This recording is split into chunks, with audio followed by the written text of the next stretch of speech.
খাবো খাবো, বাবলু বড় হয়ে যখন চাকরি করবে তখন দেখো রোজ এই সাইজের পেটির মাছ আনবে।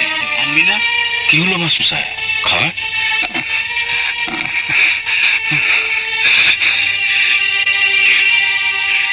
রবিবার বাড়িতে থাকবেন, আমি যাব, আর ছেলেগুলো থাকতে বলবেন।